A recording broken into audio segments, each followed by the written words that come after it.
When did you realize you married the wrong sibling? I thought we were happy, I thought we were in love. I have been married to my wife for 6 years. I'll call her Annie. Annie and I met during our last years in college and hit it off almost immediately. She was your typical blonde college girl, fun, wild, hot, and very social. I was just an international student from Europe who around the time was used to dull and introverted women all my life and felt very lucky to meet her and coincidentally after graduation, marry her. We moved to Miami because she wanted to live by the coast and wanted a house there. I obliged. Annie was a housewife, per her request, and I really didn't mind. As a lawyer, I earned more than enough to support the family on my own. I let Annie have whatever she wanted and at any amount she pleased. We had 2 children during our 6 years of marriage, and despite my working life, I contributed largely to their upbringing. She had a more social life than I did, but it was fine by me. All in all, we were all right. Everything was all right. That was what I thought. Things began to change when my wife began to get obsessed with her phone. Annie was always on her phone normally. I think she had an active social media life as well, posting videos and all that, but it began to be too much. She would just sit at a corner for hours on her phone, texting. I knew she was texting because I once caught a glance of it. I didn't know who she was texting, but I just knew it was always the same person. I didn't want to think much of it at first, but she began to act suspicious. She would start leaving the room when she wanted to take calls, and she put a password on all her devices and would always place her phone down when she charged it. When I made the mistake of confronting her about it, she went all out on me and accused me of getting in her privacy, of wanting to control her and picking on everything she does. I apologized and left her alone. My suspicions still stood, but I didn't have anyone to talk to and I was getting worried with every passing time. I've heard stories relating to what was happening and I wished that I was going to be wrong. A few days later, Annie's sister came to visit. I'll call her Marie. Annie and Marie were fraternal twins but did share similar traits for you to clearly tell that they were sisters. Though they were twins, they were very different, and sometimes I wonder if my life would have been better had I met Marie first. Marie was calm and mature, and she was as beautiful as her sister, and she was every other thing that Annie wasn't. She wasn't in a relationship from what I know and was focusing on her career. She was growing a skincare brand. It was because I knew her to be just and understanding that I thought about discussing her sister's behavior with her. I only held back when I remembered that all in all, Marie and Annie were sisters, and as such, there is a huge chance that this would make things worse for me. However, I did not need to contemplate any more because at the end of the day it was Marie who called me to talk about her sister. We had all been sitting at the dining room table drinking wine and eating pizza while playing a board game when Annie got a notification for a text, and from then on, she became distracted. Marie would call her back to the game every now and then. Annie got a call and stood up immediately to answer it, and I could tell that Marie was confused at her behavior because a few minutes later, when my wife did not return, Marie went to meet her and I sat alone till she came back. The first thing she asked was, "Has she always been like this? On the phone 24/7 and acting distracted and suspicious?" It was the opening I was looking for, and I told Marie everything. She didn't judge me and told me that I should look into it. She even told me whatever happened I should understand that Annie was always foolish and immature and I should always be the bigger and forgiving person.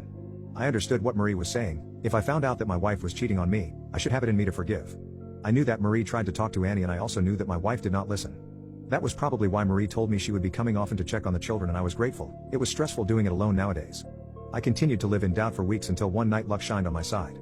Annie, after coming home one night from a party with her girlfriends, was very drunk and half asleep as she walked into the house and threw herself on the bed. As she did, her purse fell on the floor, and as I went to pick it up, her phone slipped out and I saw that it was unlocked. This was my chance, and you can be sure that I took it. I went through her phone and what I found broke me. Annie was cheating, yes, but she was also making a fool out of me. The person she was cheating with was a man named Tim, someone she had met on social media, and from what I read, someone she had seen a number of times. Annie's messages to this man were not only about their affair but about me because the man knew she was married. My wife made fun of me with her lover, calling me all sorts of things, laughing at my insecurities and my deepest secrets that I entrusted to her. Annie called me a fool, mocked my love for her, and used me. I read every single message between them and listened to the voice notes too. When I was done, I sent them to my phone, dropped hers and went to sit on the couch, in the darkness and in tears. I never imagined I would feel a pain as intense as this. I felt open, I felt naked, and I felt used. What was it exactly that caused this? I gave her everything she needed, I treated her like a queen, I did whatever she asked and compromised so that she could be comfortable. I loved her to bits and she did this to me? I didn't know when I picked up the phone and called Marie. It was a good thing that Annie was dead-ass drunk, or she would have heard my sobs and words. Marie didn't say much, she listened to me and consoled me, telling me it would be okay. After an hour, I decided I was better.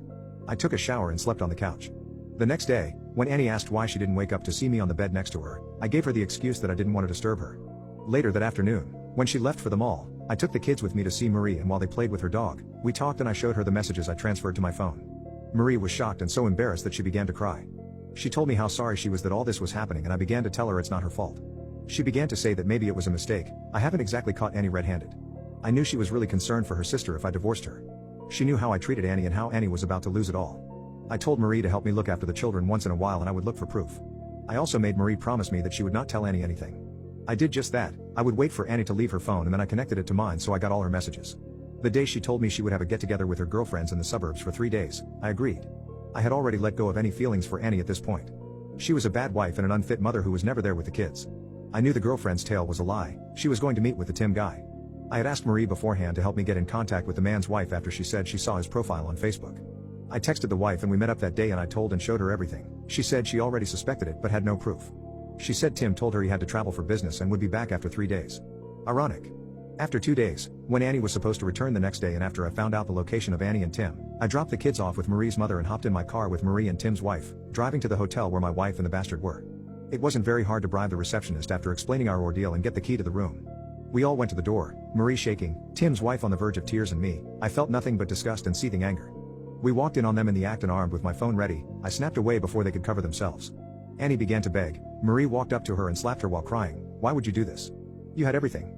Look at what you've done to yourself and your kids. I left immediately with Marie, letting Tim's wife hit and yell at her unfaithful husband as she threatened divorce. I didn't bother to talk to Tim or Annie who begged me. I just left. We drove in silence till I got to my house. That's when I let it all out for the last time, screaming and crying in pain as Marie calmed me down. Once I was calm and with Marie watching, I sent the pictures and the chats to her mother and the contacts of the family members I knew. I also posted it on the timeline of every single page she had. Marie apologized as though it was her fault, the innocent woman crying over her foolish sister. I didn't leave the house even as Marie went to bring the kids back. Annie didn't come home either and there were a lot of messages on my phone from her family but I ignored it. That night, Marie and I slept together. No, we didn't actually hook up, but we fell asleep on the couch together after putting the kids to bed. There was no reason to and no thoughts about it but it was calming. The next day I contacted my lawyer to prepare the divorce papers. I had Annie's things moved to her parents' house. That afternoon she came begging and crying on her knees, blaming the devil, lust, Tim, anything but her. I threatened to call the police if she didn't leave. She didn't, she stayed there till evening when her parents came and used that opportunity to get in the house. They apologized on her behalf as well, but it wasn't their fault. They understood my decision to leave her and begged that they be able to see their grandchildren when everything was over. They were very disappointed in Annie, everyone was. When Annie saw Marie in the house, she began to say it was all her sister's plan from the beginning. That Marie wanted to take me away from her. That was the second time Marie slapped her, telling her if she had been a fit mother she wouldn't have to be here and her marriage to me would have been fine but Annie chose to mess around. I threw her out of my house eventually. I didn't care where she went. The divorce happened and like the court ordered, I split everything in half and gave half to her. I moved with Marie for a while as per her request as I searched for a house, possibly in another state. Thankfully the kids did not miss a mother that was never there. They were too young anyway, they felt better being with their Aunt Marie. Things settled after a few months and I was on my feet again, mentally. I didn't care where or what Annie did and I haven't seen her since but the times I did, she would burst into tears begging me. Marie, like I said, was an amazing woman and just what I needed in my life. She brought me peace and healed me and after 2 years we were together, then engaged and about to get married.